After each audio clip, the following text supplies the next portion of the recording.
motor nila, Shari, is a particular kind and make, no? Yes, Kung ano siya. Yamaha Aerox V3. Oo, iba-ibang kulay lang. Racing. Apo, iba-iba lang po ng Ito yung green. latest, no? Apo, nung last year lang po nung August na release. Magkano ito? Kung Ano, bibil- nasa 129 po, ma'am. kung 129,000 cash price yan. Apo. Pero hulug-hulugan ninyo.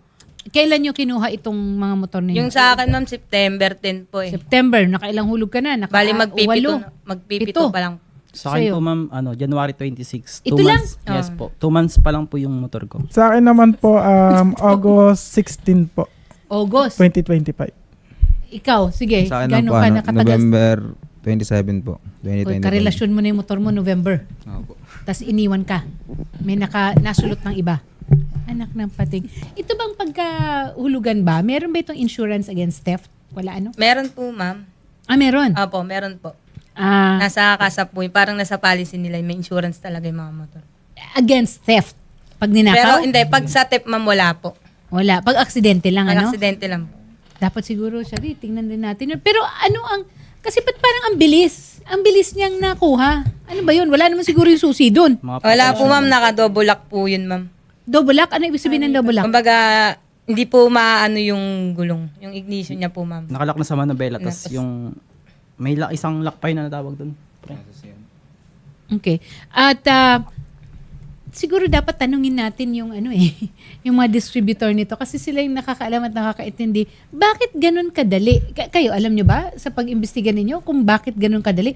Ano ang kanilang kinakalikot doon? Sa may susian po sa ilalim, ma'am. Okay? Binabypass po. Binabypass po nila, ma'am. Inuhugot lang po yung parang wire doon sa may pinakasusian tapos pinagkokonekta lang po nila. Yung lock po sa manubela, sisipain lang para matanggal po yung lock. Anong araw ito? April 1 po. April 1. Ang sa inyo naman, March 17. March 17 po. At puro dito sa Caloocan. Malabon po. Bali sila po, Bali, tatlo sa malabon. amin po yung nauna nung March 17 po.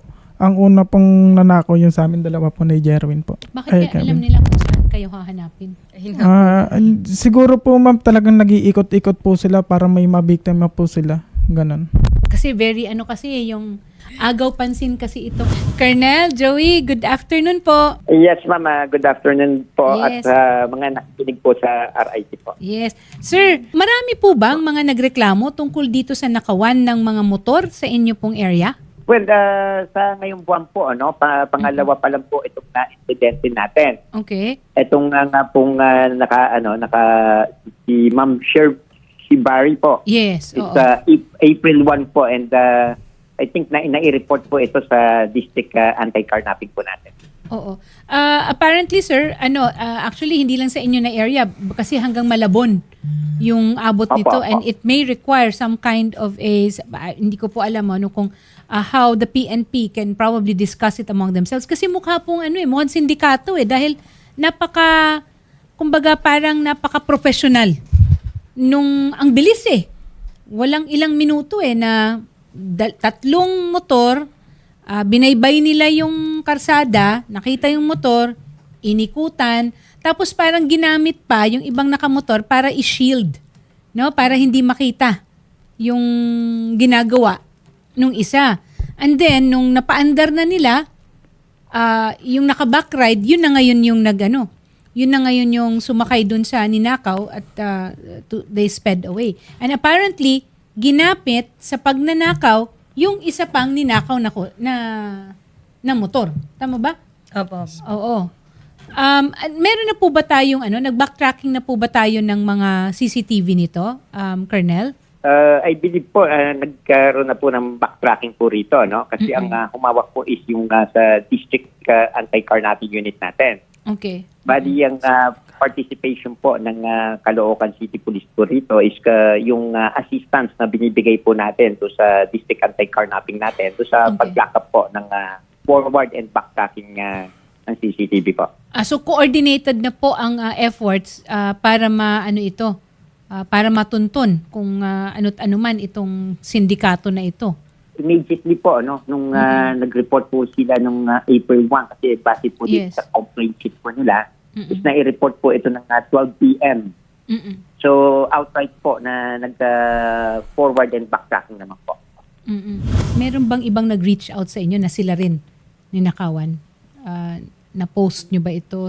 Paano kayo Bali, nagkakilala? doon din ma'am, sa social media ma'am. Bali, nag-post po kami, tapos kinontak po nila kami ni Jerry. Parang dito na lang din po kami nagkakilala. Okay.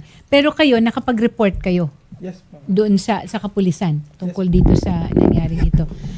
Ni-report nyo rin ba ito doon sa binilhan ninyo? Opo, ma'am. Okay. Kasi iba-iba naman yung mga distributor. Would you know kung doon sa mga distributorship na yun, nakabalita rin ba sila na hindi lang kayo yung ninakawan? Meron bang iba? Yes. Okay, mga ilan? Yung sa'yo? Ma'am, sa area mo? sa iba kasi ma'am, nakikita namin sa social media. Kumbaga, trending na siya ma'am na parang Halos araw-araw po na, nawawala. takong-nakaw talaga siya ma'am. Okay. Yung- Siguro pwede natin yan ibigay na information no kay Colonel Joey. Go forth. Kasi Colonel, mukhang tina-target itong ganitong itong ganitong modelo. Siguro Yung ganyang model po. Opo. oo, siguro maganda rin sir kung hindi naman sa pinagdududahan natin yung distributor, but siguro masama po sila sa usapin na ito so that they can properly warn yung mga nakabili na, bibili pa lang, yung mga customer nila. Yes po ma'am. At makipag-coordinate po tayo no, doon sa distributor. Probably siguro baka may problema doon sa kanilang design kung bakit na That one hotwire also. yung kanilang, Ayun, opo, yung kanilang, that's the term. modelo po. Hotwire. Yan pala yung terminology na hina-hotwire nila yung yung Opo. motor. Oo. Opo, Sir, kasi karamihan na po ng Oo. mga lumalabas na motor ngayon is almost digital na po lahat. And yung iba is may automatic starting na po. So with the advent po ng technology, somehow nasisercumvent po ng mga tao natin oo nga no. yung pagka-i-start po nito. Kanina tinanong ko po kayo, so ito po yung first time na nagkaroon ng ganitong insidente in your area of jurisdiction po? Hindi naman po but dito sa base po do sa ating datos pababa po yung cases ng carnapping po natin dito. Okay. Particularly po do sa motorcycle. Okay. But ang karaniwan po ng mga nire-report po rito is yung mga naiiwan po yung susi do sa kanilang mga motor Mm-mm. at habang ito ay nakaparada po. Walang pinipili na area. It's more of the unit itself yung talagang hinahanap kasi mukhang madali siyang nakawin. Parang ganun ang nangyayari. Madalas po talagang nakawin yung mga Aerox version 3, ma'am. Ayan po yung madalas po namin makita sa social media na pinopost po. Colonel Joey, traceable ba ang motor? Katulad ba ito ng mga kotse na merong engine, chassis number, mga ganyan? Mm-mm. Yes, ma'am. Pag ito'y po, karamihan naman, lahat po ng ating motor vehicle, basta may motor po yan o sasakyan po mo yan, meron pong chassis at saka engine number po yan. Yun. Kaya talagang nire-require po natin, pagpa-flash alarm sa pagre-report po niyan, is talagang nire-require natin yung ORCR o yung proof of Yun. ownership po. Mm-mm. Kasi once na nakuha namin yung proof of ownership, that is the only time po na ifina-flash alarm po natin yan. At yung motor na po na yan is hindi po maibebenta basta-basta. Yun. Para makaiwas po tayo sa pagbili ng mga takaw po na motor, obligasyon din po talaga ng mga bumibili na ipa-verify po ito sa DIMPAS po natin o sa LTO kung tama ho ba yung ORCR na pinipresent sa kanila versus po do sa mga tatakbo do sa engine po nila. Okay. Yun ay kung ang lihitimo rin naman na bibili. Baka mamaya gamitin rin ito sa isang hindi magandang mga mga gawain. 'Di ba? O di kaya pero hindi nila ito madadala outside, no? Kasi marami tayong mga checkpoint Yes, ma'am. 'Di ba sir? Marami mga checkpoint, no?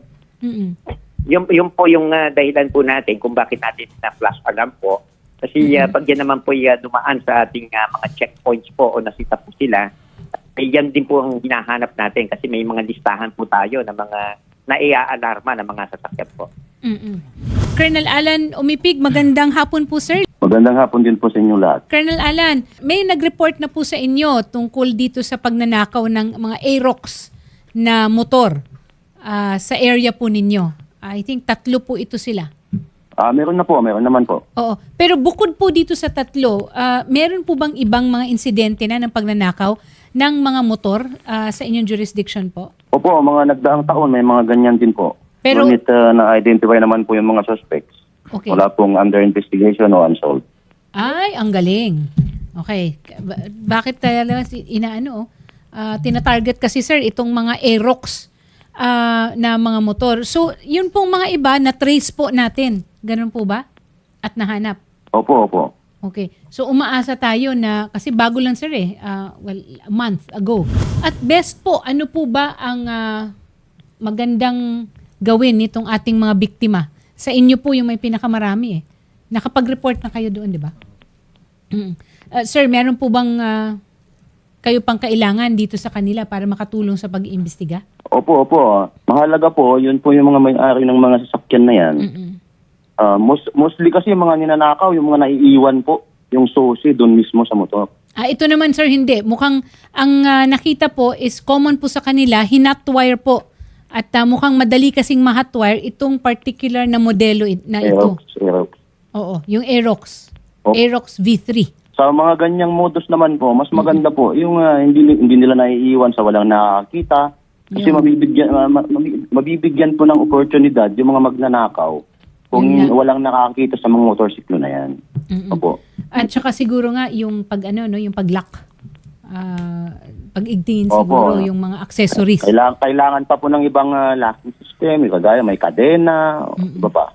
Sir, hopefully po sa inyo pong dalawa, Colonel Alan Umipig at saka kay Colonel Joey Goforth, sana po hindi madagdagan in your areas of jurisdiction ang mga ganitong insidente. Maganda po siguro is yung pag-igtingin po natin, yung police presence po sa pagroronda, pag-iikot and coordinating with the barangays. Meron po ba tayong mga ganitong programa na pinapalawak po natin, Colonel Alan? Opo, actually, matagal na po namin ginagawa yan. Okay. Nagipag-coordinate naman po kami sa mga barangay. Yung kasama po namin ng ginagawa namin yung Uplan Bandilyo. Yung pinapaalala po namin sa mga tao. Yung mga motor po kasi namin, hindi po siya naka-report sa LTO po. Hindi po siya naka-alarma. Ay, dapat din nating ipaalarma Yes po. sa LTO. Gamitin na natin yung inyong pagpapablatter sa police. Kaso nga lang po ma'am, hindi po kasi kami binibigyan ng police report ma'am na ayun po yung requirements. Colonel Alan, sir, ano po ang kailangan para mabigyan sila ng police report tungkol dun sa insidente mo ng pagnanakaw? Meron naman pong mga CCTV in certain cases and then of course there's the affidavit nung mismong nawalan. Ano po ang kailangan, sir? Kailangan Yes po talaga malaman ng pulis na may nawawalang motorsiklo. Tapos Okay. kailangan din po yung mga proof of ownership. Kasi minsan po yung iba kasi hindi naman po nagpupunta sa pulis. Hindi din nagre-report sa pulis. Hanggang barangay lang po yung iba. Okay. Pero nagpunta sila, kayo ba'y nagpunta sa kapulisan? Yes po ma'am. Ano ang sinabi sa inyo na kailangan ninyo? Yung ORCR lang po ma'am. Okay, meron kang ORCR? Yes po. Okay, binigay mo na ba sa kanila? Yes po ma'am. O bakit hindi ka pa nabibigyan ng police report daw? Actually, lahat po kami ma'am, hindi pa kami nabibigyan ng police report. Okay. Sir Alan, mukhang kailangan naming samahan sila para po mapabilis po yung police report. So aside from the ORCR, sir, ano pa ang kailangan? Pag mga motorsiklo po kasi ang ninakaw o nawala, dinadaan po yan sa District Anti-Carnapping Unit. Baka Okay. doon po sila pumunta. Baka doon po sila hindi po dito sa Malabon City Police Station. Okay. Sa District Anti-Carnapping Unit kayo Doon po kami nagpunta. pinapunta po. Doon kayo pinapunta. Saan po ba dapat sila magpunta, sir? Sir Alan? Doon po dapat, sa District Anti-Carnapping Unit po. Okay. Tapos sa District Anti-Carnapping Unit, ano po ang kakailanganin nila? With the ORCR, is that sufficient or meron pa pong iba? Opo, mag-iimbestiga din po talaga yung District Anti-Carnapping Unit pag nalaman na nawala talaga, wala Okay. nang hindi na ibang kwento, kailangan po nilang ikon yun. I-follow up. Ipa-alarma din po yun. Okay. Opo. So I think, Shari, it's a matter of jurisdiction. Tama ba ako, Colonel Alan tsaka Colonel Joey? Hindi po mapupunta doon sa inyo, Caloocan City PNP and Malabon PNP, ang mga kaso na ganito. Tama po bang intindi ko? Sila po kasi ang mas unit na nakatoka sa ganun pong insidente, ma'am. Okay. Understood. Nakakatulong din po kami kasi kami din po ang tumitingin sa mga CCTV. Nagtutulungan po kami. Pero Okay. may So, policy kasi na pag mga ganun doon po dinadala. okay. So, understood. Merong special unit, okay, sa ating kapulisan na tumututok sa mga ganitong klase na krimen. I am assuming dahil sa lawak ng mga pangyayari, no? Ganito. Kino-consolidate para, yun na nga, number 1, hindi kaya ito sindikato. Di ba? Number 2, pag nagbentahan sa iba't ibang jurisdiction, nandun na kaagad sa isang unit na yon yung lahat ng mga impormasyon. Kumbaga, hindi na, mahirap pa si Malabon, si Caloocan, Quezon City.